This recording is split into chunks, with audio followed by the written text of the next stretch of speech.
Alors on est heureux de recevoir donc en ce Motsai Shabbat notre ami le Rav Julien Darmon, qui est donc un habitué maintenant de la maison, on peut dire ça, oui. Hein, Ben Baïd. Ben Baïd, carrément, Ben Baïd. Et donc il va nous parler des rapports entre judaïsme et christianisme. Donc il y a 3 ans, il était venu ici pour nous parler des relations entre judaïsme et islam. Et donc là, c'est un petit peu la suite de la conférence il y a 3 ans. Merci beaucoup de m'accueillir, parce qu'effectivement, j'ai très longtemps que je fréquente cette synagogue, même de manière épisodique, et je m'y sens toujours bien accueilli. Donc, je voulais vous remercier. Et c'est vrai qu'on avait fait cette conférence il y a 3 ou 4 ans. Non, en 2020. En 2020, on avait fait ça. On a fait des choses en 2020 quand même, c'est incroyable. Non, c'est juste avant le Covid. Donc. Juste avant le Covid. En février 2020. Le Covid a commencé, mais il n'y a aucun rapport. J'espère. Et c'est vrai que cette conférence qu'on avait faite sur l'islam, elle a très bien marché, au sens où il y a eu sur YouTube, il y a eu 35 000 vues. J'ai appris, moi, par des amis musulmans, que c'était une vidéo qui tournait beaucoup dans les milieux musulmans, parce qu'eux sont très intéressés à avoir une parole juive qui dit pas tout à fait n'importe quoi sur l'islam, ce qui est assez rare. Donc on va essayer de faire la même chose sur le christianisme et sur les rapports entre christianisme et judaïsme, comme la dernière fois, c'est-à-dire de l'inscrire dans une histoire longue, de ne pas rentrer ni dans la caricature, ni dans l'angélisme, mais d'expliquer un petit peu, voilà, de manière historique, quelles sont les raisons des relations qui ont été parfois et même très souvent tendues, et dans quelle mesure est-ce que ces relations elles ont pu s'améliorer, et pourquoi, et faire un bilan aujourd'hui. Donc on va faire un parcours de 2000 ans à peu près, pour comprendre un peu de quoi il s'agit. Alors il se trouve que, en tant qu'éditeur chez Albin Michel, j'ai suivi une encyclopédie qu'on a sortie en 2020 aussi, qui est sortie juste après, qui s'appelle « Après Jésus, l'invention du christianisme ». Donc j'ai eu la chance de travailler avec des savants chrétiens, des historiens, des théologiens, des gens qui sont vraiment les anciens recteurs de l'Institut catholique de Lyon, des profs de Nouveau Testament à l'Institut catholique de Paris, donc des gens qui savent de quoi ils parlent, donc on a pu travailler ensemble sur ces questions-là, des origines juives du christianisme notamment, et des raisons de la séparation. Donc c'est par ça qu'on va commencer, parce qu'il faut bien comprendre que le christianisme ne naît pas sous la forme classique que nous, on a pu connaître au Moyen-Âge, au XIXe siècle, au XXe siècle, etc. Et en particulier, ce qui est très spécial dans les origines du christianisme, c'est que y a pas mal de choses qui se mettent en place très très vite. C'est-à-dire que on dit souvent, voilà, pour reprendre une vulgate qu'on entend, en gros, Jésus était juif, n'a jamais voulu créer une nouvelle religion, et c'est Paul qui a inventé le christianisme. Alors, c'est pas tout à fait faux, mais en fait, c'est beaucoup plus complexe que ça, et beaucoup plus intéressant. Parce que quand Paul, qui était à la base non seulement un juif qui était Shaoul, non seulement qui était un juif comme tous les autres chrétiens, ou la majorité des autres chrétiens de cette génération, et qui à la base était un juif anti-chrétien, lui c'est dans les années 50. Autrement dit, c'est 20 ans après la crucifixion de Jésus. Or, contrairement à ce qu'on s'imagine souvent, Paul ne va pas créer de toutes pièces le dogme chrétien. Quand on lit bien les lettres de Paul, on se rend compte qu'il y a énormément de choses que nous on attribue à Paul parce que c'est le premier qui nous en parle, mais en réalité quand on lit les textes, on voit qu'il s'adresse à des gens pour qui c'est des choses qui sont déjà acquises. Donc, autrement dit, il y a énormément de choses qui vont être la théologie spécifique du christianisme, qui se mettent en place dans les 2 premières décennies après la mort de Jésus, ce qui est assez incroyable. Alors, comment ça se passe justement à cette époque-là? Il y a tout d'abord le noyau de la première église chrétienne, c'est vraiment que des juifs. Non seulement que des juifs, mais c'est les disciples immédiats de Jésus, et y compris, donc il y a Pierre qui est très connu, mais il y a aussi Jacques qui est le frère de Jésus, c'est marqué explicitement dans les Actes des Apôtres, okay. Jacques, frère du Seigneur, donc c'est vraiment une histoire de famille, et en quoi est-ce qu'ils sont juifs et en quoi est-ce qu'ils sont chrétiens à cette époque-là? Ils sont juifs, on est donc dans les années 30, 40, 50, etc. Donc on est à une époque où le Beth Amikdash, le temple de Jérusalem, il existe encore. C'est des gens qui sont encore essentiellement à Jérusalem ou en Galilée, etc. Et donc qui sont juifs. Je ne dirais pas comme vous et moi, parce que nous-mêmes, on n'est pas forcément juifs comme...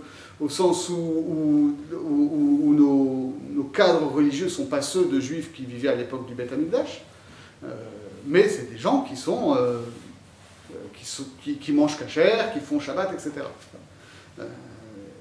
Sans rentrer trop dans les détails, un aspect particulier, on dit souvent, oui, les chrétiens ont remplacé le Shabbat par le dimanche. Ça, c'est vrai que ça va se passer après. Mais pour les premières générations, ce n'est pas le cas. Pour les premières générations, qu'est-ce qui se passe?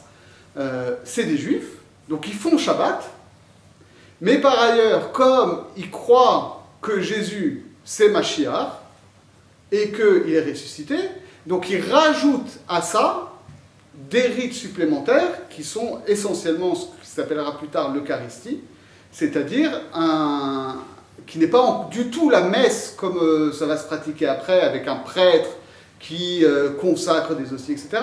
C'est un repas fait en mémoire de Jésus, qui se fait le dimanche. Et en réalité, quand on dit que ce repas-là, en mémoire de Jésus, il se fait le dimanche, il se fait maintenant. Là, on est dimanche, vous êtes d'accord? Motzei Shabbat, on est Yom Rishon. Et donc, les premières assemblées chrétiennes où on va partager le pain et le vin pour se rappeler de Jésus, ça se passe à Motzei Shabbat. C'est un Melave Malka, c'est un Farbrengen. C'est comme ça que ça fonctionne. Donc ça reste ce milieu-là. Mais, dans le même temps, on est à une époque où ce qu'on va appeler le paganisme gréco-romain est déjà en perte de vitesse. C'est-à-dire qu'il y a beaucoup de non-juifs qui ne se reconnaissent plus dans l'ancienne religion polythéiste. D'ailleurs, on le voit aussi dans la Mishnah et la Gemara, etc., où on voit des chachamim du 1er, 2e siècle qui discutent avec des Romains, où les Romains ont des idées philosophiques sur Dieu, tout ça, mais où nos chachamim nous disent, mais eux, ils ne croient pas vraiment à leur religion, en fait. C'est un peu de libre penseur. Et dans ce milieu non-juif-là qui existe, il y a énormément de gens qui sont très attirés par le judaïsme. Parce que le judaïsme est perçu à cette époque-là, justement, comme, par certains en tout cas, comme une religion monothéiste, c'est-à-dire plus conforme à la philosophie que le polythéisme. Donc il y a pas mal de gens qui gravitent autour de ça. Par ailleurs, autre élément de contexte très important, déjà dans ces années-là, l'institution du Beth Amikdash est en crise. C'est quelque chose qu'on ne vous le raconte pas à l'école juive, on vous présente la destruction du Beth Amikdash comme une catastrophe qui arrive du jour au lendemain. En réalité, quand vous lisez nos sources, d'accord, vous voyez que au Beth Amikdash, c'est le balagan depuis en gros 40 ans. C'est ça. D'ailleurs, un fait très très marquant, qui moi m'a étonné, on nous dit que 40 ans avant la destruction du Beth Amikdash, le Sanhédrin a quitté l'Ishkat HaGazit. C'est-à-dire que le Sanhédrin a dit, nous, on ne siège plus dans l'enceinte du temple, et donc on ne va plus juger les peines capitales, etc. Or, si vous prenez 40 ans avant la destruction de Beth Amikdash, vous tombez vers l'année 30, c'est-à-dire à peu près au moment où il y a eu le procès de Jésus, dont on voit dans les évangiles qu'il est complètement anormal en termes de halakha. Donc de deux choses une, parce qu'on sait que le Beth Amikdash était tenu pas par des pharisiens, mais par des sadducéens qui étaient des collaborateurs des Romains, que c'était devenu une institution politique corrompue. Et donc, en réalité, quand nos sources nous disent le Sanhédrin a décidé de partir du Beth Amikdash, ça ne veut pas dire que tout le Sanhédrin s'en est allé, mais le vrai Sanhédrin, les gens que nous considérons comme les membres légitimes du Sanhédrin, ont dit nous, on ne participe plus à cette mascarade. Alors, est-ce que ça s'est passé juste avant le procès de Jésus? Est-ce que ça s'est passé juste après le procès de Jésus? Ça, on ne peut pas dire, mais en tout cas, il y a une ambiance de fin du monde. Et le christianisme, il naît dans cette ambiance-là, où les chrétiens s'éloignent du Beth Amikdash, construisent comme ça des nouveaux rites, et en réalité, nos Chachamim font un peu la même chose. C'est-à-dire que quand va y avoir le siège de Jérusalem, Rabban Yochanan ben Zakkai va prendre les devants et dire « Nous, on ne veut pas participer à ça, laissez-nous quitter Yerushalayim et nous installer à Yavne. » Et en réalité, c'était un mouvement, quand ils partent à Yavne, Mistama, il y avait déjà eu un début de déplacement des autorités pharisiennes à Yavne. Donc on est dans cette ambiance-là. Donc si vous prenez tous ces éléments-là, il y avait la grande nouveauté, donc c'est la grande différence entre ceux qu'on va appeler les juifs et ceux qu'on va appeler les chrétiens, qui en réalité sont deux groupes juifs à l'époque, qui préparent déjà tous les deux l'après Beth Amikdash. C'est que autant le groupe pharisien ne touche que les juifs, autant le groupe chrétien attire très vite beaucoup de non-juifs. Et c'est là-dessus que va intervenir la rupture, pas la rupture, mais l'évolution décisive sous l'impulsion de Paul. Parce que vous avez d'un côté à Yerushalayim, ce qu'on appelle l'église de Jérusalem, qui est dirigée par Pierre et Jacques, qui dit nous sommes juifs. Nous sommes juifs, et croire qu'on est sauvé en croyant en Jésus, on est sauvé en tant que juifs. Donc s'il y a des non-juifs qui veulent nous joindre, c'est très bien, mais ils doivent devenir juifs. Parce que sinon, ça n'a aucun sens. Et donc ils disent, ces gens-là, c'est bien, on les accueille, mais ils doivent notamment se circoncire. Et de l'autre côté, Paul, qui lui voyage beaucoup dans le bassin méditerranéen, en Grèce, dans l'actuelle Turquie, Syrie, etc., notamment là, toutes les villes où il y a eu le terrible tremblement de terre, c'était là. C'était Sonliofa, c'est Édesse, Antiocha, c'est Antioche, tout ça, c'était ces communautés-là. Et où c'était une grande majorité de non-juifs. Et Paul a dit, non, en réalité, et là on commence à peu près la rupture, en tout cas les germes de la rupture sont posés. Paul dit, non, puisque finalement toute l'histoire de Jésus, c'est la réalisation spirituelle de la Torah, c'est un peu le même système que ce qu'on a chez nous de Maaseh Avot Siman Labanim, d'accord? C'est-à-dire de la même manière que nous on considère que tout ce qui est arrivé à Abraham, Yitzhak et Yaakov, c'était une préfiguration de ce qu'il y a eu au moment d'Yetziat Mitzrayim, eux, ils appliquent le même schéma, mais qui est un schéma juif, à la base, de dire, voilà, tout ce qui est raconté dans la Torah de Yetziat Mitzrayim, c'est une préfiguration de ce qui est arrivé à Jésus. C'est ça le schéma qu'ils ont en tête. Et donc, à ce moment-là, de la même manière que nous, on ne va pas se baser sur ce que font les Havot, parce qu'on se base sur la Torah. De la même manière, eux, ils disent, finalement, l'essentiel, c'est de croire à Jésus. Si on est juif, on continue de pratiquer les mitzvot tout en croyant à Jésus, mais un non-juif qui croit à Jésus, il a quand même l'essentiel. Et donc, il n'a pas besoin de faire la Brit Mila et de faire les mitzvot, etc.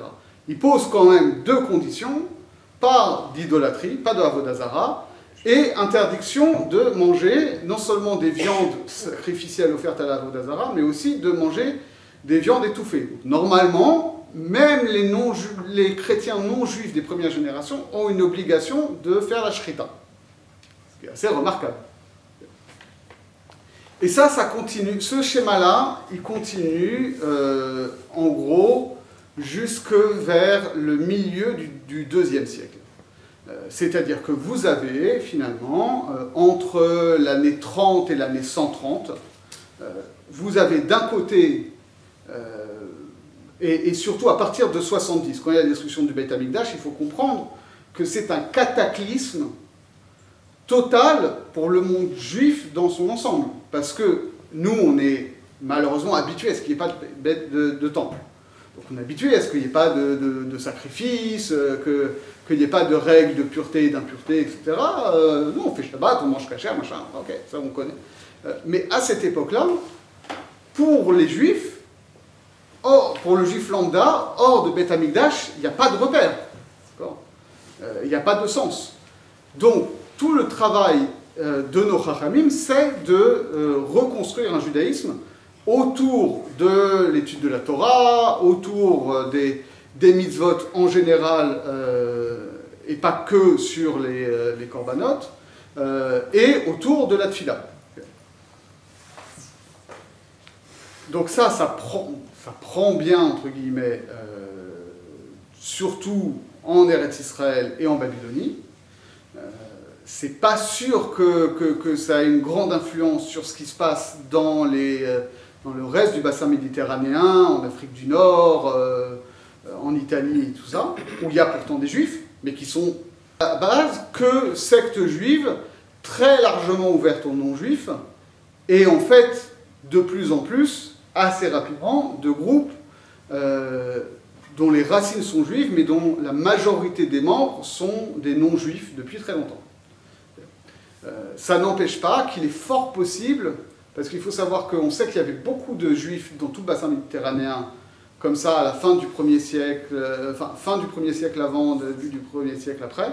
Et ensuite, quand on fait l'histoire du Moyen-Âge à partir des années 600, 700, tout ça, et qu'on voit des juifs arriver en Europe, par exemple, à l'époque de Charlemagne, c'est pas ces juifs-là. Ces juifs-là, ils ont disparu. Il y a certains chercheurs qui disent en réalité, ces communautés juives-là qui existaient à l'époque du Deuxième Temple ont été complètement déboussolées avec la destruction du Beth Amikdash, n'ont pas été touchées par ce qu'on va appeler la réforme, entre guillemets, des Chachamim, par contre ont été très perméables à l'idéologie chrétienne qui leur a dit, bah voilà, vous voyez, c'était prévu que le Beth Amikdash soit détruit, et c'est normal puisque ça s'inscrit dans l'histoire de cette nouvelle Torah, on va dire. Et bien finalement, ces deux groupes qui existent, pas qui cohabitent, qui s'ignorent à peu près, jusqu'en 135. 135, il va y avoir une grande rupture qui va être la révolte de Bar Kokhba. Et la révolte de Bar Kokhba va être un deuxième cataclysme, au sens où, alors finalement pas tellement pour nous, parce que pour nous, ok, on connaît l'histoire de Bar Kokhba, c'est à l'époque de Rabbi Akiva, mais il n'y a pas dans l'histoire des sages de la Mishnah de rupture entre la génération de Rabbi Akiva et la génération d'après Rabbi Akiva. Il y a une continuité. Il y a la perte effectivement définitive de se dire qu'on va reconstruire le Beth Amikdash, etc. Donc on passe définitivement à une ère post-Beth Amikdash. Par contre, pour les chrétiens, paradoxalement, c'est une rupture plus grande parce que à ce moment-là, les Juifs sont définitivement chassés de Jérusalem par les Romains. Or, à cette époque-là, il y avait à Jérusalem le premier noyau de l'Église chrétienne, c'est-à-dire l'Église fondée par Pierre et Jacques. Eux, ils étaient à Jérusalem. Et c'était finalement la racine juive de l'Église qui se trouvait là. Et donc, eux, ils ont été expulsés de Jérusalem comme tous les autres juifs. Et donc, ça a fait que vraiment, à partir de là, à partir du milieu du IIe siècle, le christianisme voit sa principale racine juive coupée, on va dire. C'est comme ça que ça fonctionne. Du point de vue de nos textes, on ne sait pas grand-chose de ce qui se passe à cette époque-là. Parce que, tout simplement, nos Chachamim ne s'intéressent pas plus que ça à ce petit groupe, cette petite secte créée par des juifs, où il y a de plus en plus de non-juifs, donc c'est en train de devenir une histoire de non-juifs. Donc ils ne s'y intéressent pas, et donc nos textes n'en parlent pas. D'accord ? C'est assez frappant de voir que dans la Mishnah, dans la Gemara, dans les Midrashim et tout, on ne nous dit quasiment rien des chrétiens. Et en plus, c'est des textes qui ont été censurés après par l'Église, alors parfois les termes ont été changés, donc on ne sait même plus de quel groupe on parle, etc. Quant à Jésus, il y a peut-être des passages du Talmud qui en parlent, mais À l'époque des Grecs, pas des Romains. C'est-à-dire Yoshua ben Perachia, c'est ça, c'est-à-dire qu'on a des textes qui ont peut-être que ça parle de Jésus, mais ça pose des gros problèmes de chronologie, parce que le texte le plus connu, c'est qu'on nous présente un Yeshua qui était un disciple de Rabbi Yoshua ben Perachia.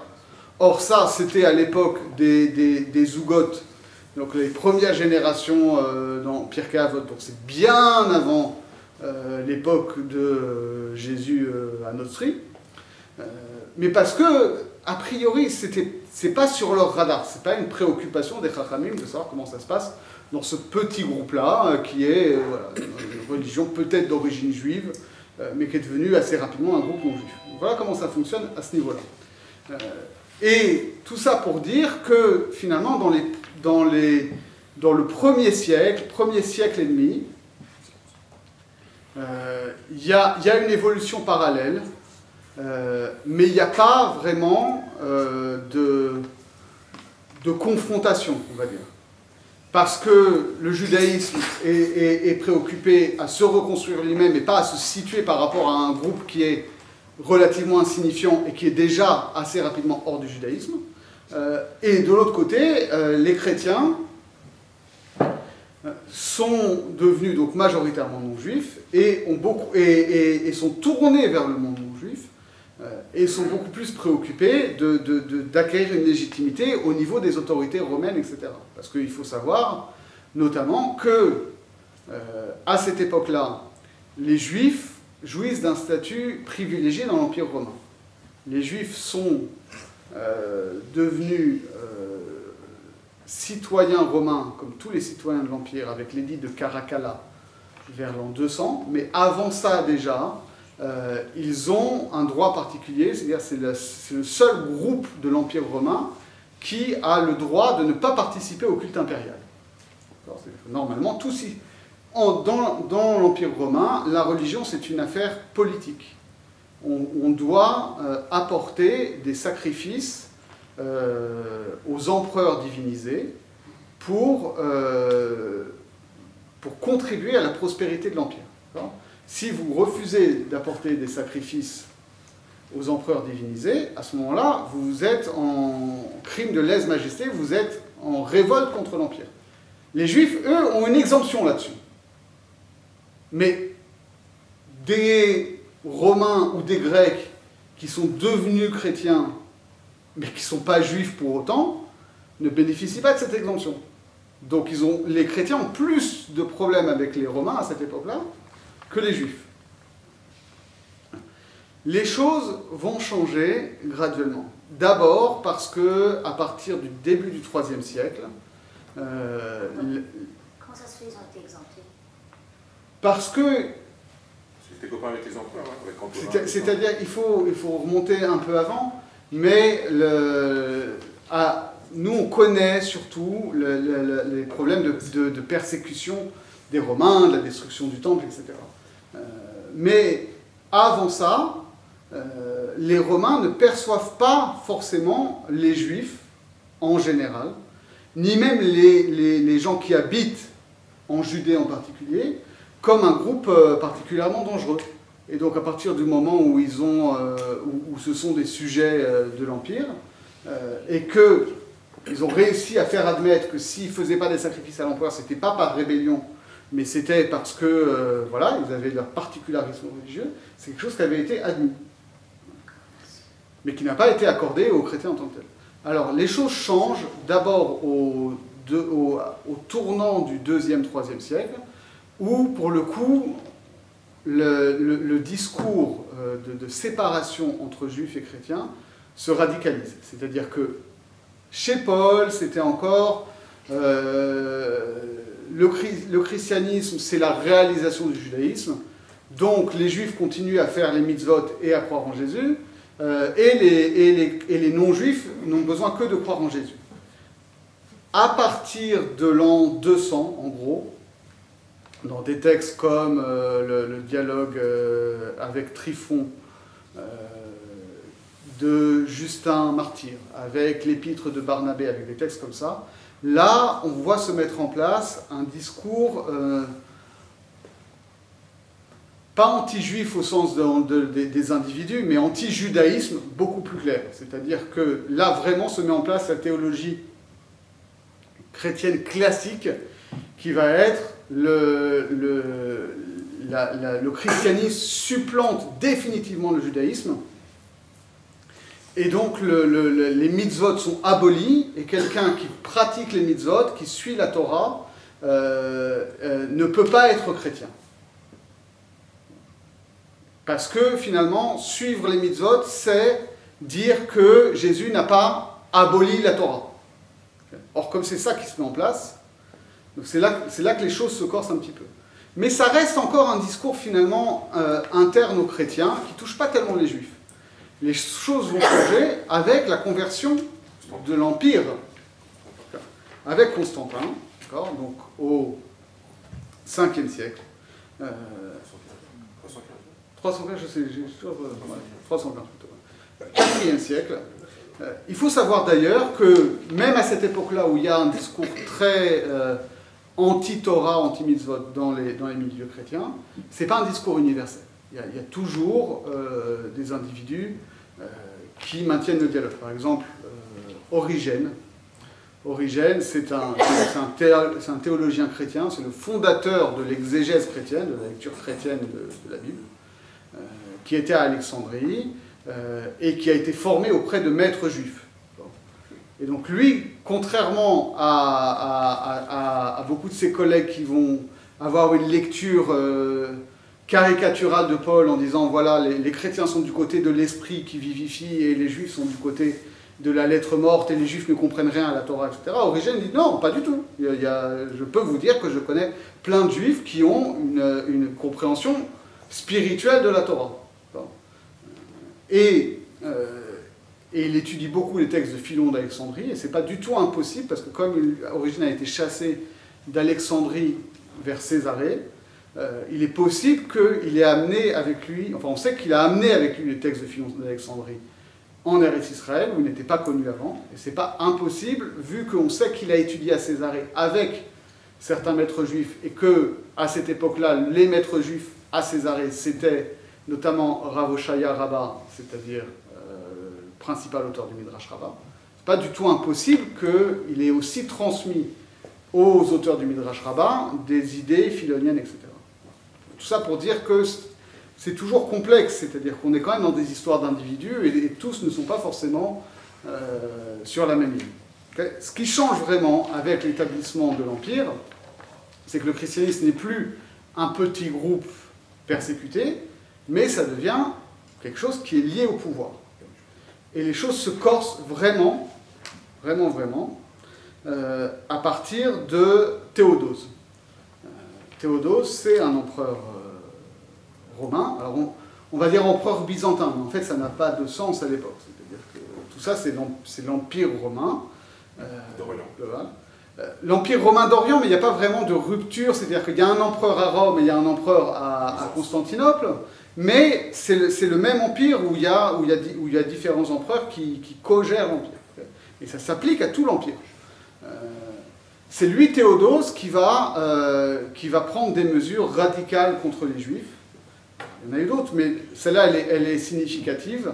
Elle est significative de toute l'évolution ultérieure, parce que parmi les décrets de Théodose, il y a l'abolition du décret de Caracalla pour les Juifs. Décret de Caracalla, je rappelle, Caracalla qui était aussi un empereur romain, c'était de dire tous les habitants de l'Empire, maintenant, sont citoyens romains.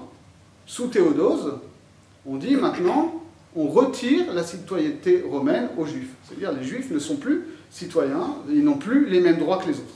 C'est le début vraiment de tout ce qu'on va connaître après, au Moyen-Âge, etc.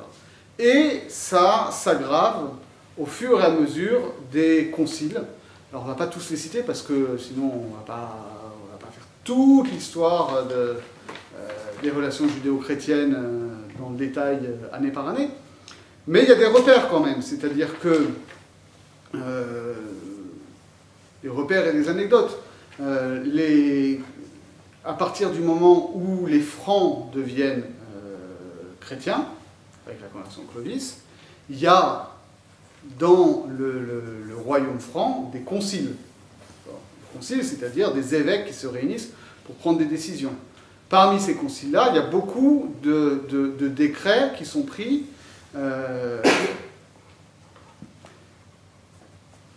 pas tellement contre les juifs en tant que tels, que contre les relations entre juifs et chrétiens. Et en particulier à propos de la bouffe. Ça a toujours été, c'est assez frappant. C'est-à-dire qu'aujourd'hui, on vous dit, on vous serine à la télé, oui, mais non, mais les Français voudraient qu'il y ait un étiquetage sur la viande abattue rituellement parce que les gens ont le droit de savoir s'ils mangent cachère à leur insu ou pas. Ça, c'est pas un ou halal, mais c'est aussi bien cachère. Et ça date pas justement de l'arrivée de l'islam, c'est déjà une préoccupation des conciles mérovingiens, c'est-à-dire que les conciles mérovingiens disent, dans la mesure où Jésus a aboli la Torah, et que les Juifs, eux, continuent à manger cachère, et nient par là la validité du sacrifice de Jésus, et non seulement ça, mais se croient supérieurs aux chrétiens, puisqu'ils disent non, nous on ne peut pas manger taref, mais vous pouvez manger cachère avec nous, parce que cachère c'est mieux que taref, et que ça, forcément, c'est contre la doctrine de la supériorité du christianisme sur le judaïsme, donc on interdit aux chrétiens de manger cachère avec les juifs. Ça fait partie des décrets mérovingiens. Mais, ce qu'il faut bien comprendre, c'est que si les conciles se sont obligés de prendre ces mesures-là et de les répéter année après année pendant des siècles et des siècles, c'est qu'en réalité, le chrétien ne doit pas manger cachère, ça ne pose pas de problème. De la même manière, c'est des choses qui ont souvent été ignorées par l'histoire parce qu'on s'est intéressé historiquement soit à l'histoire de l'Église, des conciles, machin, des théologiens, soit à l'histoire des rois, des conquêtes, et l'histoire du quotidien, c'est quelque chose qui est assez nouveau. Mais quand on fait l'histoire du quotidien, on va chercher dans les textes des différentes époques, qu'est-ce qu'on peut comprendre du quotidien, on se rend compte qu'en réalité, il y avait beaucoup plus de vivre ensemble, comme on dirait aujourd'hui, que ce qu'auraient voulu et les évêques, et les rabbins aussi d'ailleurs. Parce que par exemple, quelque chose que nous on a oublié aujourd'hui, mais il y a encore moins de 100 ans, il n'y avait pas de lait en poudre pour les bébés. Donc si une femme ne pouvait pas allaiter son enfant, mesdames et même messieurs, vous savez que c'est des choses qui arrivent souvent, qu'est-ce qu'on faisait? On faisait appel à une nourrice. Il n'y a pas le lait de vache, non? Un bébé de 3 semaines, tu ne peux pas lui donner le lait de vache. Non, il faut lui donner le sein. C'est-à-dire le lait que tu achètes en poudre aujourd'hui, c'est pas du lait de vache, c'est un truc où c'est enrichi avec plein de vitamines, d'oligo-éléments, etc. On recompose quelque chose, c'est très spécial le lait humain. Or, quand vous êtes juif, vous pouvez trouver une nourrice juive, mais il y a quand même beaucoup plus de nourrices chrétiennes, puisque vous vivez dans une population à grande majorité chrétienne. Donc il y avait énormément de femmes chrétiennes qui étaient nourrices chez des juifs. Quand vous êtes nourrice chez des juifs, eh vous vivez un peu avec la famille, parce que vous êtes là pour allaiter le bébé parfois toutes les 2 heures, vous devez dormir sur place si le bébé il a faim la nuit, etc. Donc il y avait comme ça des échanges. De la même manière, on sait que du fait qu'on voit qu'il y a des décrets interdisant aux bouchers chrétiens de faire des affaires avec les bouchers juifs, on voit que même au Moyen-Âge, il y avait des relations, c'est-à-dire il y avait une différence entre juifs et chrétiens, mais finalement, quand vous êtes boucher juif ou boucher chrétien, vous faites le même métier, vous avez tout intérêt à travailler ensemble pour faire des économies d'échelle, etc. Donc il y avait comme ça se passe aujourd'hui en réalité. D'accord ? Donc voilà, ça c'était un peu l'état des choses. Mais donc voilà, ça c'est quelque chose qui est très caractéristique de l'époque médiévale, d'essayer de... Et du côté juif comme du côté chrétien, parce qu'on voit aussi beaucoup dans les textes de nos rabbinim, de gens qui disent il faut éviter de se mélanger aux non-juifs, etc. Si les rabbinim n'arrêtent pas de dire il faut arrêter de se mélanger aux non-juifs, ça veut dire que les gens se mélangeaient très largement aux non-juifs. Okay, et on voit qu'au Moyen-Âge, il y avait des quartiers juifs, au sens où, la synagogue, elle était là, l'école, elle était dans une pièce attenante à la synagogue, et les juifs, ils habitaient pas loin de la synagogue, comme aujourd'hui. Mais il n'y avait pas, au Moyen-Âge, de quartier juif fermé. Ça c'est venu après. Qu'est-ce que j'ai marqué ? Et effectivement, ce qui vient après, c'est ça. C'est-à-dire qu'il y a à partir des croisades, surtout, les croisades, c'est un grand tournant. C'est un grand tournant dans l'histoire de l'Occident et dans l'histoire du monde. Parce que jusqu'aux croisades, l'Occident latin, c'est un peu le tiers-monde. Je suis désolé de dire ça, mais avant ça, le monde islamique est à la pointe de la civilisation. C'est là qu'il y a les plus grands réseaux commerciaux, c'est là qu'il y a la plus grande technologie, c'est là qu'il y a les plus grandes sciences, etc. Le numéro 2, c'est tout ce qui va être le monde, effectivement, qu'on va appeler byzantin, c'est-à-dire le monde chrétien d'Orient, de la Grèce, etc. Et tout ce qui est le monde latin, c'est la troisième roue du carrosse. Ça monte en puissance à partir des croisades. Et les croisades marquent vraiment, parce que le monde latin se sent vraiment en position de force, c'est aussi les débuts de ce qu'on appelait la Reconquista en Espagne, qui n'est pas vraiment une Reconquista, parce que ça dure des siècles, et ils sont énormément divisés, etc. Mais ça va être formateur, avec cette idée que non seulement le christianisme, mais la civilisation du Moyen-Âge latin a une vocation hégémonique et donc doit s'assurer la supériorité et contre les musulmans et contre les chrétiens d'Orient qui sont désormais considérés comme hérétiques et contre d'autres groupes à l'intérieur du monde latin comme les Cathares et aussi contre les Juifs. Alors, les Juifs, c'est un peu plus compliqué, parce que l'Église latine en particulier se sent tenue doctrinalement de ne pas exterminer les Juifs. C'est ça tout le paradoxe. C'est-à-dire que d'un côté, il y a... ça vient de Augustin. Augustin, c'est déjà au 4e ou 5e siècle. Augustin... Sa doctrine qui va avoir une grande fortune, c'est de dire non, il ne faut pas massacrer les Juifs. Il faut que les Juifs continuent à exister comme un témoignage de ce qui se passe quand on n'est pas chrétien. C'est-à-dire qu'il faut qu'ils continuent d'exister, mais dans un état d'humiliation. Mais on ne doit pas les massacrer.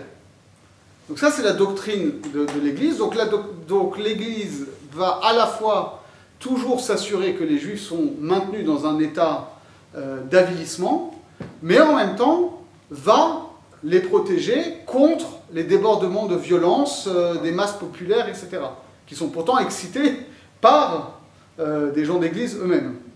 Donc il y a toujours ce paradoxe-là.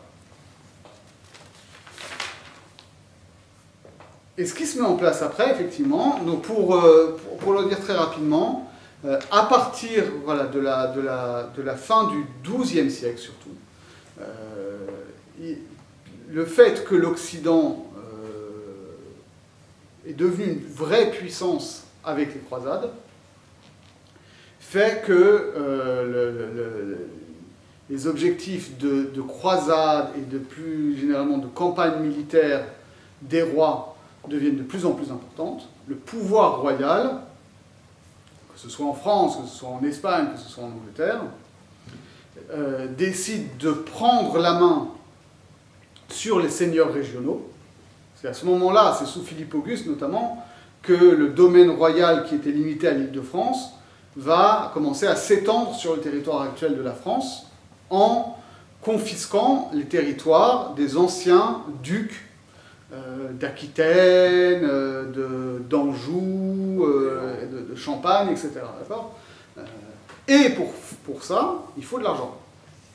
Donc l'un des principaux motifs du point de vue du pouvoir royal de persécuter les Juifs, c'est tout simplement l'argent.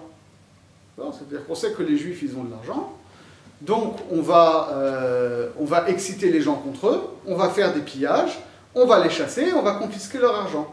Et on va dire aux gens, vous voyez, on a chassé les méchants Juifs qui vous faisaient crédit à intérêt, on abolit les intérêts, mais par contre le capital, vous le remboursez à nous, le roi. C'est un système qui marche très bien. Et c'est dans ce contexte-là notamment que Saint-Louis, figure noire par certains aspects, est une figure plus complexe que ce qu'on raconte. Parce que chez le grand-père de Saint-Louis, de Louis IX plus exactement, Philippe Auguste, c'était vraiment une motivation purement financière. Chez son petit-fils Philippe le Bel, ça va être le même système. Lui, paradoxalement, ne va pas expulser les Juifs. Lui a un rêve, c'est de régénérer les Juifs, de réformer les Juifs. Et donc c'est dans ce cadre-là qu'il va organiser les fameuses disputations, le fameux brûlement du Talmud, etc. Parce que lui, son objectif, ce n'est pas de profiter de l'argent des Juifs, parce qu'il est tellement froum, comme on dit chez nous, et tellement pieux, qu'il ne veut pas toucher à ce qu'il considère comme de l'argent issu du péché, mais il veut convaincre les Juifs de leurs erreurs. Et toute cette séquence-là, elle aboutit finalement à une situation très particulière, qui est qu'à partir de la fin du XIVe siècle, à partir de la fin du XIVe siècle, on peut pousser jusqu'au XVe siècle, à la fin du XVe siècle, officiellement, il n'y a plus de Juifs en France. Officiellement, il n'y a plus de Juifs en Espagne, ni au Portugal, ni en Angleterre, ni globalement en Allemagne. Et les Juifs se retrouvent soit en terre d'islam, au Maroc, en Algérie, en Égypte, en Turquie, en Eretz Israël, etc. Soit en Pologne, où ils sont très bien accueillis, et où ils vont se multiplier démographiquement incroyable. C'est à cette époque-là que le monde juif devient à très forte majorité ashkénaze. Et en Italie. Parce qu'en Italie, d'une part, le pape a plus de pouvoir, donc il y a cette idée qu'on doit protéger les Juifs tout en les humiliant. Et de l'autre côté, il y a des expulsions locales, mais il n'y a pas une expulsion globale des États italiens, parce que chaque petit État, en Italie, c'est plein de petits États, et donc ils ne coordonnent pas une politique d'expulsion qu'il peut y avoir en France, ou en Angleterre, ou en Espagne. Mais ce qui se met en place, c'est, pour le coup, une séparation totale. C'est-à-dire que les Juifs sont dans... Alors, en Pologne, c'est un peu différent, mais ils sont quand même dans des villages à grande majorité juive. Je ne vais pas parler de la Pologne, parce que ce serait encore toute une histoire passionnante, mais il faudrait rentrer dans les détails de la structure sociopolitique polonaise, et c'est un autre sujet. Par exemple, en Italie, ils sont dans des ghettos, et donc les échanges sont quand même plus limités. En réalité, quand on dit qu'il n'y a plus de Juifs en France, c'est pas vrai. Parce qu'ils ont été expulsés définitivement en 1394, mais ensuite la France a annexé le comté de Provence, où il y avait des Juifs, dont ils sont expulsés à partir de 1501. Mais en réalité, la plupart se convertissent de façade et restent en lien avec leurs cousins qui sont dans les États papaux d'Avignon, de Carpentras, etc. Dans le même temps, dans les années 1515 ou 1525, chose comme ça, vous avez des Juifs espagnols qui viennent s'installer du côté de Bayonne, du côté de Bordeaux, etc., où on les considère officiellement comme des chrétiens, mais personne n'est dupe. Dans le même temps, la France va annexer tout ce qui est la région de Metz, où il y a de nouveau des Juifs, puis l'Alsace, où il y a aussi des Juifs. Donc finalement, ces pays-là, qui se sont construits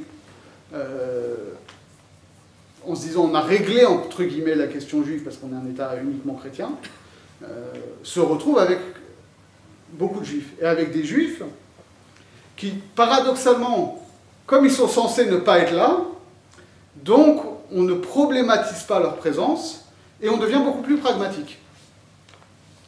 Ce qui fait que on va avoir la séquence qui est très connue de l'émancipation.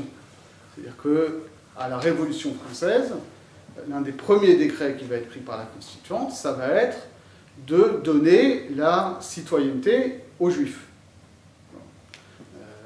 Et d'ailleurs pas que aux Juifs, mais aussi aux acteurs de théâtre, par exemple, qui n'avaient pas les mêmes droits. Mais tout ça, c'est préparé avant, en fait. C'est-à-dire, c'est préparé déjà par les penseurs des Lumières, qui, eux, juste en se détachant de l'autorité de l'Église, réfléchissent philosophiquement de manière universelle, et qu'est-ce que c'est que les droits de l'homme, l'égalité, la fraternité, la liberté, etc.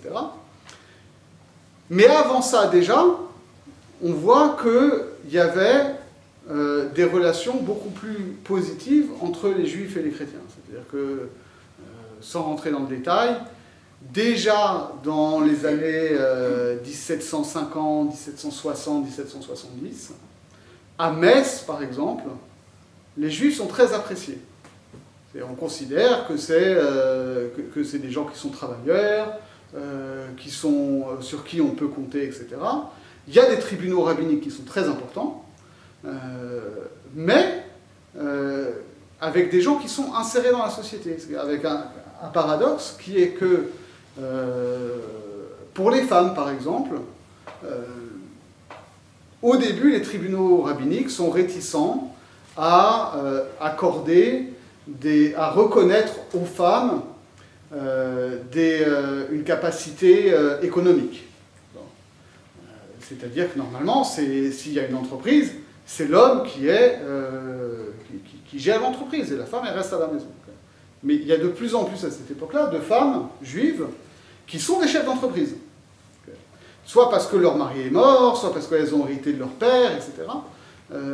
Et notamment, parfois, ces femmes-là, elles divorcent ou leur mari meurt, et il y a des questions d'héritage, et elles protestent en disant « Ben non, mais moi, c'est mon travail, c'est mon argent, il n'est pas question que tout d'un coup, on me spolie de ce que j'ai gagné, et qu'on me donne le minimum qui a marqué dans la ketouba pour que ça parte à la famille de mon mari, etc. » Et au début, les tribunaux rabbiniques sont réticents, mais comme dans le droit français à l'époque, les femmes ont plus sont mieux reconnues, les tribunaux rabbiniques sont obligés un peu de s'aligner dessus. Et de l'autre côté, les tribunaux français commandent aussi des traductions de textes de halakha pour savoir comment ça se passe dans le droit rabbinique, parce que quand il y a des juifs qui viennent devant les tribunaux français en disant « Oui, le Beddin, il m'a dit ceci, cela », ils ont besoin de vérifier. Donc déjà, avant ça, une relation. Ça ne concerne pas encore les relations entre juifs et chrétiens. Puisque on sait en général, pas les autorités de l'Église, mais parce que c'est aussi une époque où l'Église est en perte d'autorité, malgré tout. Et c'est ça qui va préparer l'émancipation. Et paradoxalement, sans vous refaire toute l'histoire, ce qui est assez frappant, c'est que l'Église, elle, reste sur les positions classiques, de dire l'idéal politique, c'est le pouvoir royal, et le pouvoir royal doit être soumis au pouvoir de l'Église, et les Juifs sont exclus de ça. Mais avec la Révolution française, avec Napoléon, avec tout ce qui se met en place comme ça, à la fin du XVIIIe, début du XIXe, l'Église est hors-jeu politiquement. Elle est tellement hors-jeu politiquement que quand Napoléon fait la grande réorganisation du judaïsme français avec le grand Sanhédrin, avec l'établissement des consistoires et tout, il prend aussi une série de décrets, dont un décret qui s'appelle le décret infâme, qui est un décret discriminatoire vis-à-vis notamment des Juifs d'Alsace, leur interdisant certaines activités et tout. Et c'est un décret qui devait être renouvelé, qui pouvait être renouvelé. Il y avait une durée limitée qui pouvait être renouvelée. Or, quand l'échéance arrive, c'est plus Napoléon qui est au pouvoir, c'est Louis XVIII ou Charles X, je ne sais plus, mais en tout cas c'est sous la Restauration, donc sous des rois qui sont censés être revenus à l'Ancien Régime, qui sont censés être extrêmement catholiques et tout, et ben ni Louis XVIII ni Charles X ne vont renouveler le décret infâme de Napoléon, et ni ne vont remettre en cause l'émancipation des Juifs. Autrement dit, on est quand même dans une séquence assez incroyable, qu'on passe comme ça, en quoi, de 1789 à 1815, okay, on passe en 25 ans d'un État où donner l'égalité citoyenne aux Juifs, c'est une révolution, à un truc où, ben oui, en fait, c'est normal, et personne ne remet ça en cause. Ce qui est assez incroyable. Du côté de l'Église, ça ne bouge pas encore. Parce que l'Église reste, c'est pas tellement, en fait, par rapport aux Juifs, parce qu'elle ne se pose pas la question plus que ça. Il y en a. Il y a des catholiques qui, eux, vont concevoir ce qu'on va appeler par la suite le complot judéo-maçonnique, c'est-à-dire que cette idée que, bah oui, la révolution, la démocratie, la république, tout ça, c'est un complot des francs-maçons et des juifs. Ça existe dans une certaine mentalité catholique, mais ce n'est pas la préoccupation majeure. L'Église est beaucoup plus préoccupée à cette époque-là de combattre la République, et ça dure longtemps. C'est-à-dire que jusqu'à ce que l'Église admette qu'on ne reviendra pas à la monarchie en France, ça prend 100 ans à peu près. C'est-à-dire avec l'établissement de la Troisième République, là, on est à peu près sûr que ça ne reviendra plus. Donc voilà où on en est si on avance jusque donc, à la fin du XIXe siècle.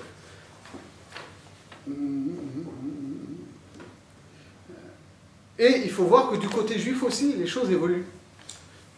C'est-à-dire que autant au Moyen-Âge, les juifs étaient amenés à se situer par rapport aux chrétiens. Ce n'était pas une préoccupation aussi majeure que se situer par rapport aux juifs était pour les chrétiens, mais les juifs se situent par rapport aux chrétiens parce qu'ils sont obligés, d'une part, de préciser bien la différence entre judaïsme et christianisme, et d'arriver à naviguer un petit peu entre mettre des barrières pour que les gens ne soient pas attirés par la doctrine chrétienne, donc avec aussi beaucoup de propos qui tournent en dérision, la religion chrétienne, etc. Même si ça reste une culture de minorité, en fait. C'est ça la grande différence. Et de l'autre côté, une reconnaissance que bah, finalement, oui, et c'est beaucoup plus présent que ce qu'on imagine, une reconnaissance chez les Chachamim qu'il est hors de question qu'un juif devienne chrétien, ça c'est évident, mais pour autant, les chrétiens ne sont pas forcément identiques aux païens de l'Antiquité. Ça, c'est la fameuse vision du Meiri, Menachem HaMeiri de Perpignan, qui dit qu'aujourd'hui, les non-juifs, donc pour lui, les chrétiens et les musulmans, ne sont plus comme les païens de l'Antiquité parce qu'ils sont cadrés moralement par une religion. Et ça, c'est pas que le Meiri en réalité, c'est quelque chose qu'on retrouve aussi dans beaucoup d'autres textes. Et l'évolution continue déjà au XVIIIe siècle, avec Rabbi Yaakov Emden, par exemple, qui lui dit, évidemment qu'un juif ne peut pas devenir chrétien, mais en même temps, le christianisme, c'est quelque chose de positif dans l'histoire, et ça, c'est Maïmonide le disait déjà, c'est une sorte de ruse divine que, via le christianisme, le monde non-juif en général a découvert l'existence d'Hachem, l'histoire de Moshe Rabbeinu, la révélation au Sinaï, la morale, le fait qu'il y aura Mashiach, etc. Et que finalement, dit Rabbi Yaakov Emden, c'est là qu'il va plus loin que Maïmonide, dire, eh ben, le christianisme est une religion positive pour les non-juifs, et que c'était quelque chose qui était voulu pour diffuser la Torah aux non-juifs. Historiquement, c'est une attitude qui est à peu près contemporaine des Lumières, et c'est pas innocent. Donc du côté de l'Église, les choses commencent déjà un petit peu à bouger avant la Seconde Guerre mondiale. C'est-à-dire que, pas forcément au niveau de l'Église à Rome, le pape, les évêques, etc., mais déjà, on commence à sentir dans les années 1910-1920, en particulier après la Première Guerre mondiale, où les Juifs ont été extrêmement patriotes et sont morts dans les tranchées et tout, cette idée que non seulement les Juifs sont vraiment des Français dignes de l'être, mais qu'il y a la possibilité d'un rapprochement intellectuel ou spirituel entre chrétiens et juifs. Ça, c'est quelque chose qui commence à frémir en France, comme ça, dans les années 1920. Mais la révolution, ça va vraiment être la Shoah. C'est-à-dire que la Shoah va être un choc total pour le monde catholique en particulier. D'une part, parce qu'il y a 6 millions de juifs qui vont être assassinés, et qu'il y a quand même, il faut le dire, il y a une prise de conscience claire dans l'Église catholique que même si le nazisme était une idéologie aussi foncièrement antichrétienne et explicitement antichrétienne, néanmoins, il est indéniable que les racines de l'antisémitisme nazi sont en grande partie dans l'enseignement anti-juif de l'Église pendant 2000 ans. Et ça, ils l'ont reconnu. Et d'un côté, il y a eu le silence coupable de la papauté, de la grande majorité des évêques, etc. De l'autre côté, il y a eu quand même des actions de certains évêques, de certains fidèles, pour sauver des juifs. Et il est clair, après la défaite du nazisme, qu'il y a des choses qui doivent changer. Les choses, elles vont changer assez rapidement. C'est-à-dire que dès 1947, il y a en Suisse, à Seelisberg, une conférence qui réunit des théologiens protestants, quelques catholiques et des juifs pour justement repenser ces relations entre juifs et chrétiens. Et d'ailleurs, jusqu'à aujourd'hui, plutôt à sens unique, c'est-à-dire c'est plutôt des chrétiens qui réfléchissent à comment ils doivent changer d'attitude vis-à-vis des juifs, et des juifs qui les guident dans cette teshuva, si on peut parler comme ça. Et après, assez rapidement, vous allez avoir la création, donc en 48, entre 48 et 50, de l'amitié judéo-chrétienne de France. Il faut noter que la France est assez pionnière sur ces questions-là aussi. Et que les Français, c'est-à-dire aussi bien les Juifs français comme Jules Isaac, que les évêques français, vont être aux premières lignes dans le cadre du Grand Concile de Vatican II et de l'élaboration de ce qu'on a appelé Nostra Aetate, qui est une encyclique, si je ne me trompe. En tout cas, un texte officiel de l'Église qui abolit complètement cette antique doctrine chrétienne de dire le christianisme a remplacé le judaïsme, la Torah est abolie, ça n'a aucun sens de pratiquer la Torah, et les Juifs doivent être maintenus dans l'existence uniquement pour témoigner que la Torah n'a aucun sens. Ça, c'est un truc sur lequel ils sont complètement revenus. Ça ne fait plus du tout partie de la doctrine de l'Église. La doctrine de l'Église catholique romaine aujourd'hui, elle est claire, elle est que, comme ils disent dans leur texte eux-mêmes, Dieu ne revient jamais sur ses promesses. Et donc, si Dieu a choisi le peuple juif pour être Am Segula, pour lui donner la Torah est toujours valable pour les Juifs sont toujours le peuple élu, les Juifs sont toujours le frère aîné de l'Église, etc. Ça, la doctrine, il faut le noter. L'Église catholique romaine a fait vraiment un virage à 180 degrés là-dessus. Ça, c'est la doctrine officielle. Maintenant, il faut avoir un regard un peu plus précis sur C'était en 1965, hein, Nostra est tapé. Il faut avoir un regard différencié, si on veut faire un état des lieux, sur à quel niveau on parle. C'est-à-dire au niveau de la doctrine officielle de l'Église, tous les aspects anti-juifs ont été abolis. Ça ne veut pas dire forcément que c'est totalement intégré dans les consciences, y compris dans la conscience du pape. C'est-à-dire qu'il peut y avoir parfois des petites phrases de tel ou tel pape qui sont de vagues réminiscences d'une doctrine qui considère que le christianisme est supérieur au judaïsme. En même temps, c'est normal, je veux dire, ils sont chrétiens, c'est normal de considérer, quand on est chrétien, que le christianisme c'est mieux que le judaïsme. Bon, pas monstrueux comme mode de pensée. Au niveau des théologiens, ça aussi c'est très largement admis. C'est-à-dire que si vous allez étudier, enfin, pas vous, ni moi, mais si des chrétiens vont étudier dans des instituts catholiques à Paris, à Lyon, à Rome, etc., on ne leur enseignera pas de doctrine anti-juive.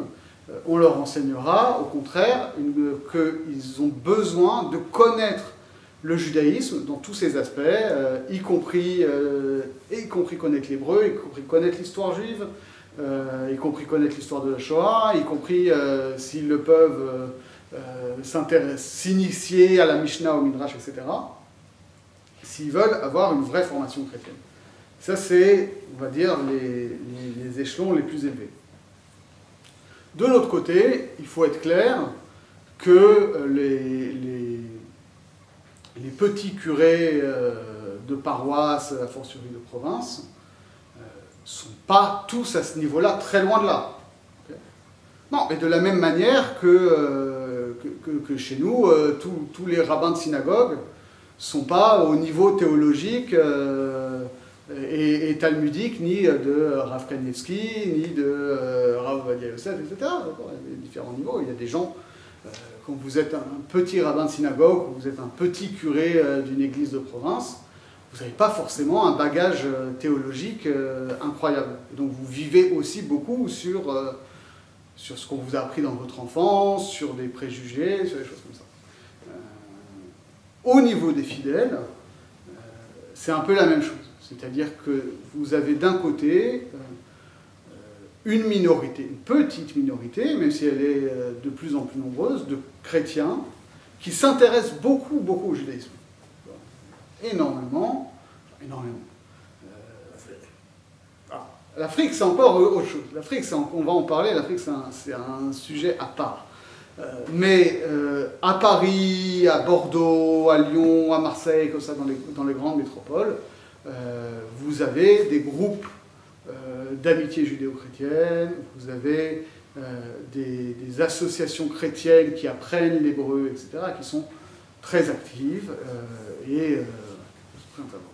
Ça concerne qu'une petite minorité, parce que déjà vous avez aujourd'hui une immense majorité de gens qui sont nominalement chrétiens, mais qui connaissent rien au christianisme, qui vont pas à l'église et qui croient en rien de particulier, donc ils ne vont pas se mettre dans le dialogue judéo-chrétien.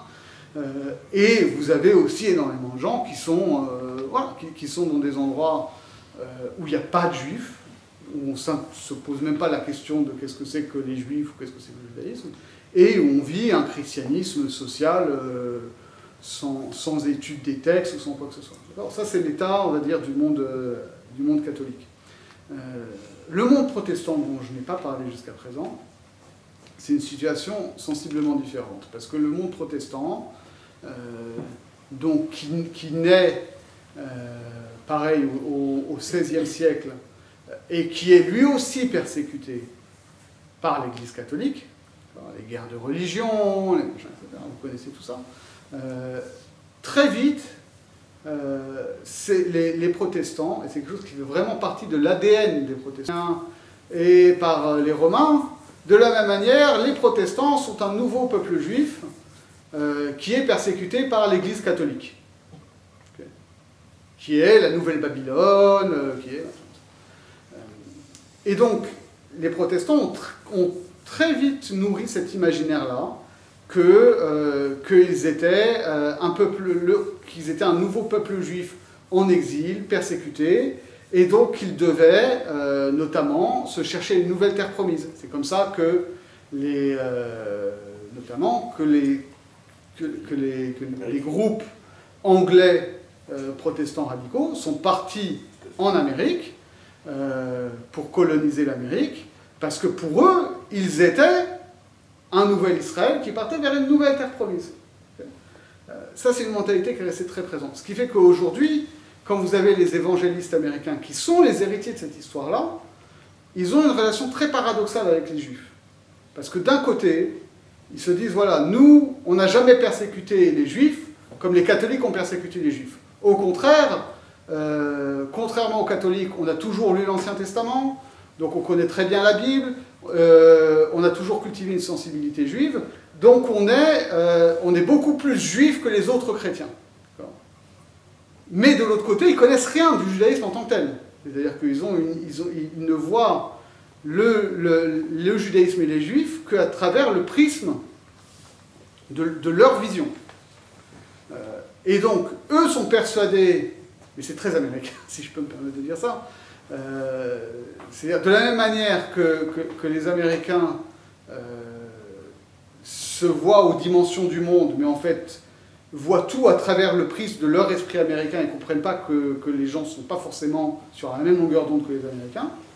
De la même manière, les protestants américains sont persuadés qu'ils connaissent très bien les Juifs, et donc quand ils sont en contact avec des Juifs, ils s'imaginent que les Juifs sont comme eux en fait, que finalement les Juifs c'est comme des évangélistes américains, sauf qu'ils ne croient pas en Jésus, ou qu'ils ne croient pas encore en Jésus en réalité. C'est assez spécial. Et ce qui nourrit toute l'ambiguïté qu'il y a aujourd'hui, politique en particulier, entre les évangélistes américains et Israël. Parce que d'un côté, les évangélistes américains soutiennent massivement Israël parce qu'ils se disent, voilà, nous, on est les amis des Juifs, on est les amis d'Israël, on veut aider Israël. Mais dans leur vision, c'est, voilà, on est des amis d'Israël parce que finalement, les Juifs sont presque comme nous, et si on les aide, alors ils deviendront complètement comme nous. Ça, c'est un truc un peu spécial. Ça, c'est une mentalité américaine. En France, c'est quand même légèrement différent, parce que, pour le coup, les protestants, contrairement aux États-Unis où les protestants sont devenus une majorité, en réalité, c'est toujours une dynamique comme ça. Les relations entre religions ne sont jamais des relations totalement symétriques et abstraites et théoriques dans l'absolu. Elles sont toujours déterminées par des relations sociopolitiques, et il y a toujours une minorité et une majorité. Il ne peut pas y avoir de relations égalitaires.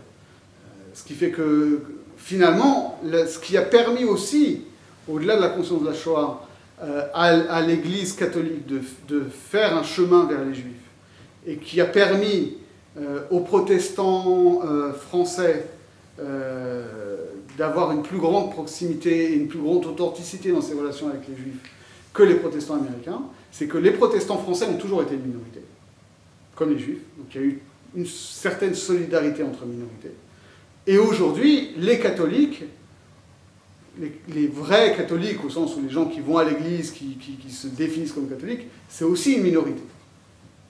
Et c'est, en quelque sorte, c'est une chance pour eux, parce que ça les oblige à ne pas se reposer sur leurs acquis, mais à réfléchir à, voilà, qui ils sont, qu'est-ce qu'ils font, etc. Alors ça peut aller dans le sens d'une radicalisation, mais ça peut aller dans le sens d'une remise en question. Et avant de parler de l'Afrique, on finira sur l'Afrique parce que c'est très particulier, il faut parler du monde de l'orthodoxie orientale quand même, parce que là la situation est complètement différente.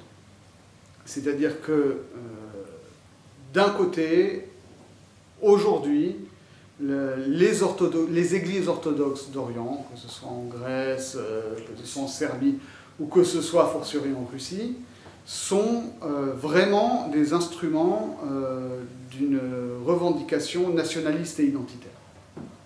C'est-à-dire qu'il y a vraiment, on l'a vu au moment de la guerre en Yougoslavie, entre un Serbe et un Croate, il n'y a aucune différence à part s'il est catholique ou orthodoxe. Et donc l'Église serbe a été vraiment un instrument du nationalisme serbe. En Grèce, ça fonctionne comme ça. En Russie, c'est encore pire. En Russie, c'est depuis le début, il y a un livre de Jean-François Colosimo qui s'appelle « La crucifixion de l'Ukraine » qu'on a sorti au début de l'année, là, qui montre ça très bien. C'est-à-dire que l'Église orthodoxe russe a hérité de la méfiance envers l'hégémonisme latin qui datait des croisades, du sac de Constantinople, etc. Mais alors que dans l'Empire byzantin, l'Église était un contre-pouvoir par rapport à l'empereur, en particulier les moines, etc., en Russie, l'Église est vraiment un auxiliaire du pouvoir, depuis le début. Sauf des schismatiques, des mystiques qui étaient complètement hors cadre, mais l'Église institutionnelle, ça a toujours été un instrument du pouvoir en Russie. Donc, de ce côté-là, eux n'ont pas du tout fait leur aggiornamento, comme on appelle, leur mise à jour. Ils sont restés vraiment sur la doctrine classique anti-juive. Mais paradoxalement, ceux qui arrivent à se sortir de ça et à s'intéresser au judaïsme, parce qu'il y en a aussi, se rendent compte que finalement, la doctrine orthodoxe, c'est-à-dire la vision de qu'est-ce que c'est que le culte, qu'est-ce que c'est que le rapport à Dieu, etc., ils se rendent compte qu'ils sont beaucoup plus proches de leurs racines juives, en réalité de leurs racines orientales en particulier, que le monde latin. Et c'est pour eux un motif de fierté et de supériorité de dire, voilà, nous on est la véritable Église chrétienne parce qu'on n'a jamais rompu avec l'héritage juif et oriental en général que n'a pu le faire l'Église latine. Et je termine effectivement sur l'Afrique, où c'est très particulier, parce qu'en Afrique, il y a eu, à partir du début du XXe siècle, tout un travail d'évangélisation, et qu'il y a donc beaucoup d'ethnies et de pays africains qui se sont convertis soit au catholicisme, soit à l'évangélisme. Mais dans ce milieu-là, ils ont été amenés à découvrir la Bible, et il y a beaucoup de groupes africains qui, en lisant la Bible, se sont dit, mais en fait, la vérité, c'est pas le christianisme, c'est le judaïsme. Ils ont retrouvé des analogies avec leurs propres pratiques. Alors certains se sont dit, bon, bah, c'est juste des analogies, mais ça nous parle plus que le christianisme. Il y en a qui se sont dit, bah, c'est la preuve qu'on est juif. Voilà. Bon, il y a tout un éventail là-dessus. Il y a des dizaines et des centaines de groupes en Afrique, partout, hein, au Nigeria, en Ouganda, au Ghana, au Cameroun, au Kenya, au Zimbabwe. Pardon ? Alors voilà, il y a tout l'éventail. Il y en a qui disent, ah ben vous voyez, on est des descendants des tribus perdues. Il y en a qui disent, et ça c'est un extrême, il y en a qui se disent, eh ben on veut se convertir au judaïsme orthodoxe, c'est un autre extrême. Ils disent, on sait qu'on n'a rien à voir avec le judaïsme à la base, avec le peuple juif, mais on veut devenir juif. On veut devenir juif orthodoxe. C'est la vérité. Parce que c'est Parce qu'ils considèrent que, voilà, que le vrai judaïsme, c'est ça. Et vous avez tout l'éventail de gens qui, à la fois, vont se revendiquer juifs sans essayer de faire une démarche de conversion, qui vont pratiquer le judaïsme un peu à leur sauce tout en continuant à croire en Jésus. Donc il y a tout l'éventail. C'est un peu un laboratoire en ce moment. C'est très intéressant. Et les témoins de la Java Pardon ? Les témoins de la Java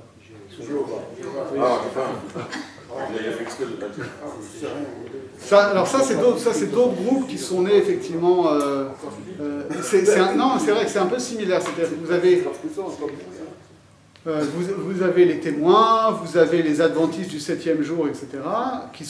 Eux sont des groupes qui sont nés dans le protestantisme, mais qui sont allés beaucoup plus loin dans la remise en question de certains dogmes fondamentaux du christianisme classique, qui ont remis en cause la Trinité, par exemple. Les témoins en question sont des chrétiens non trinitaires, ne considèrent pas que Jésus est Dieu, par exemple. Il faut savoir ça. C'est pour ça qu'ils s'appellent les témoins d'eux. Parce qu'ils témoignent qu'il n'y a qu'un seul Dieu, c'est Hachem. Et que Jésus n'est pas Dieu. Et les adventistes du 7e jour, eux, sont trinitaires, mais de l'autre côté, ils disent il faut faire Shabbat. C'est un peu une arnaque. Il faut chercher des juifs. C'est-à-dire que les juifs pour Jésus, c'est des groupes évangélistes où leur théologie, en réalité, n'a rien de juif. Leur théologie, c'est vraiment une théologie chrétienne, protestante, classique. Mais ils vont aller chercher des juifs en leur disant, mais vous pouvez tout à fait devenir chrétien tout en continuant à pratiquer le judaïsme. Donc les gens se disent, bon ben ok. Et puis finalement, ça dure quelque temps, mais au bout d'un moment, ça tient peut-être une génération, mais la génération d'après, ils ne sont plus du tout juifs, ils ne pratiquent plus rien, et ça devient des évangélistes classiques. Ça, il faut le dire, ça, il faut le dire, et ça date pas d'aujourd'hui. Moi, j'ai eu des témoignages comme ça Jean-Pierre Cavache. J'ai connu quelqu'un qui m'a appelé comme ça, un jour. Quelqu'un qui a plus de 60 ans, pasteur protestant, en Suisse, et en réalité, il est juif. Et ça fait 40 ans qu'il est pasteur protestant, mais qu'en réalité, il n'a jamais vraiment cru à tout ça, qu'il s'est fait embarquer dans cette histoire-là, parce qu'il avait une histoire familiale compliquée, où il avait été rejeté par une partie juive de sa famille et tout, et que finalement, il s'est fait embrigader à la fin des années 70, comme ça, un truc de juif pour Jésus, et il est devenu pasteur parce qu'il voulait faire des études de théologie, parce que la Torah, ça l'intéressait et tout, et les gens se réveillent au bout de 40 ans en se disant, mais finalement, qu'est-ce que j'ai fait? Ouais, il y en a, mais souvent, quand la mort approche, on se dit, comment je vais être enterré? Est-ce qu'on va faire Kaddish sur ma tombe, etc. Comme l'esthétique. Ouais.